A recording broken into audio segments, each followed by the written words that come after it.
What we encounter in West Africa are jewelers of immense talent, terrific skill, generous people to a fault.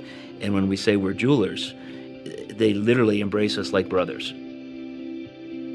The know-how of making something with nothing, making any piece of jewelry with a hammer and a file, and it's beautiful.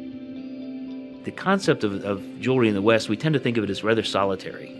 Couldn't be more different there, because while this is happening, they're having a running conversation. There are 6 kids running around them. There's tea being made over here, and there are 4 other workers in this very tight space, all doing the same thing.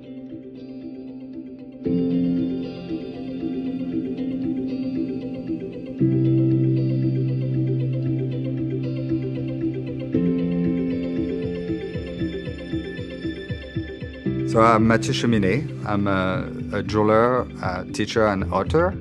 I wrote a book on West African jewelry technique, and I live in Montreal, Canada.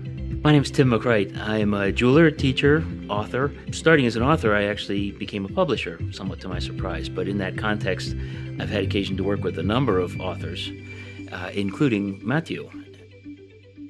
So the Toolbox initiative collects tools from jewelers or jewelry companies, and we take them to West Africa and end up giving them the tools that we brought with us.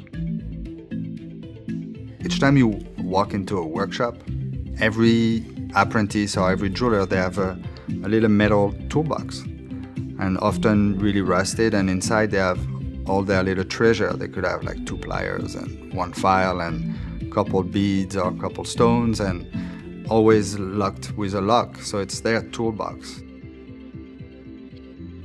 When I went for the first time, that was maybe 4 years ago. And the first day, we had arrived kind of mid-afternoon in the city of Dakar in Senegal. We took off on foot through the neighborhood, and we'd probably gotten about 3 blocks away when we saw a young man who was a jeweler. His studio literally was like a telephone booth. And we have a block of wood for soldering on, and I think a hammer and a file. So we kind of said, stay put, hold on. Ran back to the apartment and loaded up some bags with tools. And we said, here are these tools. Here are these tools for you. He was just sort of blank, you might say, as we were giving him these things. And we said, okay, so that didn't work out quite like we pictured. Went back, happened to talk to our landlady, a local person, and described this situation. I love her phrasing because she said, oh no, she said, he'll be awake 2 or 3 times tonight and he'll go over and touch those tools to see if this really happened. It's really hard for us to imagine going from nothing to something. We quadrupled his professional arsenal right there in 5 minutes. And something that, frankly, these were all giveaway tools. I mean, these were all things that people donated because they didn't need them anymore. And in a way, that was the spark that gave fire to what became the Toolbox initiative.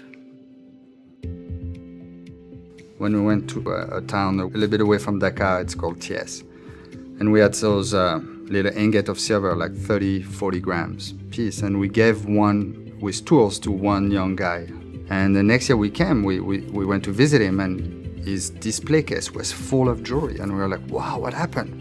And he's like, well, you gave me 30 grams of silver. And we're like, what do you mean? And he's like, well, I made pieces, I sold them, I reinvested it, I sold them. And all of a sudden he had a full display case. When we show up and they come on in, you sit down, we might be there 20 minutes, we might be there 3 hours. And in that process, we're getting acquainted with these people. We're seeing what they do and we're seeing, what tools they've got. And then we might say, this is a shop that does filigree, and they've got a handmade draw plate, which is just a chunk of steel with holes hammered in it. And so we would say, how'd you like this? And we'll pull out a new draw plate. So it really is that personal thing. It's not like we walk in with a box of tools. It's really built on the personal connection. When we go together, we each have a bag. We probably have like around 60, 70 pounds each of tools. Yeah. And that's part of why we created the Toolbox Travel, where we bring jewelers to West Africa. And we do it for a few reasons. The main reason is because we want to share with people to have that experience of being in a workshop. But one of the reasons is also we get mules. They can carry a lot of tools for us. So each time we go now, we can go up to 450 pounds of tools. the impact that this makes, that we can do. It's kind of like a leverage situation, in a teeter-totter. If you sort of shift things a little on one end, can have a big impact on the other. And that's what I see there, something that people say, I bought this 3 years ago and I've used it twice. And that thing that's a handoff here can literally change your life.